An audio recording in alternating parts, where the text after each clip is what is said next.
This is an ML interface. Just quickly introduce you to ML interface. So when you click on machine learning tab in engines, you can see this is a typical interface displayed, which has again large number of parameters.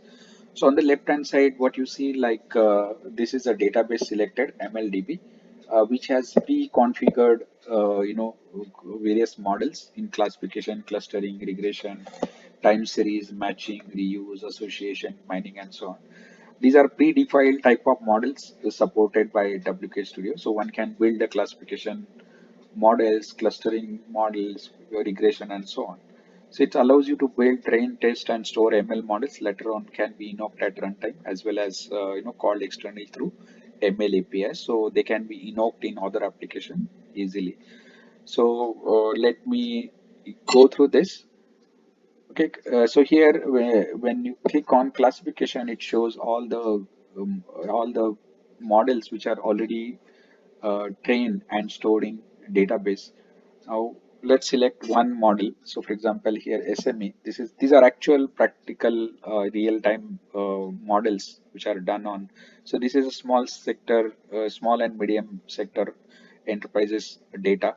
Now, as you see, like this is a classification model, you know, uh, at loaded at runtime, this one, and then like there are a lot of parameters about that can be set. So here it is using ANN classifier. As you see here, there are many algorithms implemented like logistic regression, k-nearest classifier, support vector machine, kernel SAM, Naviz classifier, and so on. So based on the requirement, a particular model can be selected. So these are various classification algorithms supported by WKS and implemented through generic Python APIs at the back. Again, depending on the like requirement of a model, data can be actually fetched from any database, and then whenever a database is fetched, it actually shows all the tables in that particular database, and then runtime various parameters. For example, what are the input parameters, what are the output parameters, what are the categorical variables, all can be selected interactively. So here is bankrupt is an outcome variable, that can be set this one, and there are a lot of parameters which can be set at runtime. So this is like runtime parameters. Developer can create, or data scientists can create multiple experiments and store them in database, so they can retrieve what is an outcome of every experiment and so on. Again, when giving the input, there are again options whether user ID, especially in personalization kind of problem, can be given, or it can be in SQL filter and so on. Okay, so here this is an example. Here it shows the Keras libraries are being used, and within that, like there are multiple parameters which can be selected. Okay, so this is a classification problem addressed using Keras. So there are like outlier parameters, then sampling technique, optimizer, loss, matrices, and so on. And depending on the requirement, these parameters values can be set at runtime. So for example, here uh, this option is selected layer parameters, and it's actually showing various parameters which are set in JSON format, like type is equal to dense, unit is equal to 3, kernel initializer is uniform, activation is linear activation, and is dropout. So all these parameters can be set before uh, you know the data scientist or the person who is actually modeling clicks on starts training and so on. Okay, so here this shows that all the data more than ID is selected as a training.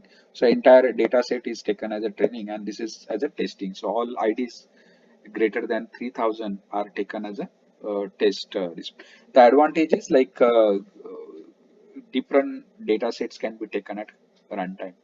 And this is like what are the runtime parameters, like is create confusion matrix, is update to DB, is reset error graph. These options can be set before the training start and so on. Similarly, data can be seen like this show the data from whatever database store, and you can see the data uh, in a in a report format, and you can sort the data, you can see the graph and everything as a part of this. This is just a sample runtime. Like when you click on training, you can see the data like this. So here it shows a lot of outcome generated by ML algorithm.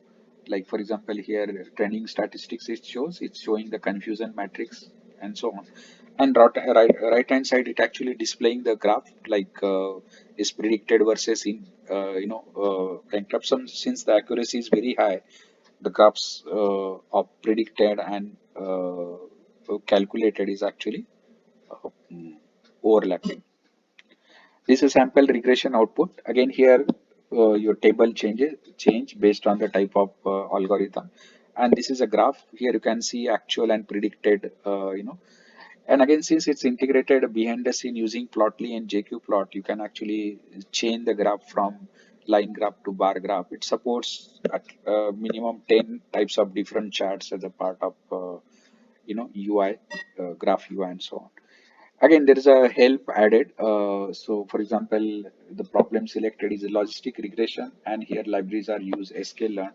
So, if you select logistic regression sklearn, you can see a lot of parameters there, and these are all pre-configured using external API XML file, which can be modified based on the requirement.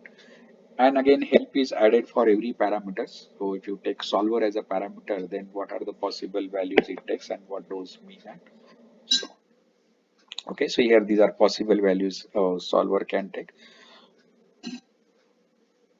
This is again a simple time series problem. Here, if you see carefully, there are different experiments. These are actually various states in India. Then within states there are various districts. Within district there are sub district, and then what are the parameters to be model.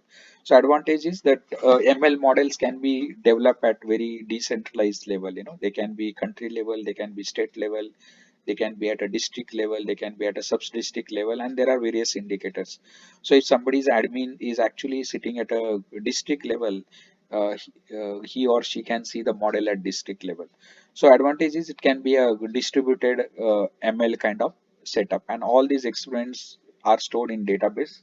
Their training is also stored in database, and it can be retrieved at runtime. So this is actually showing like within Maharashtra state, there are various districts, and within district there are multiple sub districts and so on. This is just one example which actually shows how WK Studio ML APIs invoked at runtime. This one. So it actually shows what are the models implemented, what are the problem types, what is the technique within that, okay, and then what is the data, it's what is the state, what is the district, and so on, and what are the indicator selected. So here can be a drop down, and it changes based on the selection of the data. When this call API is executed, you can see the output, graphical output generated by graph, which actually is like Plotly running behind the scene. The graph can be changed based on the UI requirement and so on, and even the data can be seen. So just click on the data, it actually shows the data retrieved from the this one. Even data can be restricted, so for example you can just see only 10, and then how your actual and predicted look like and so on. Or even it can be integrated to run the model at runtime. So here linear regression model is selected. Within that problem type linear regression, what is an API, get display data, and then select the data based on the availability. So here the inputs are entered, and when the calculate button is clicked, it actually shows the output. So advantage is ML APIs can be tested, they can be model using WK Studio ML interface, and they can be tested on any front end, based on the requirement.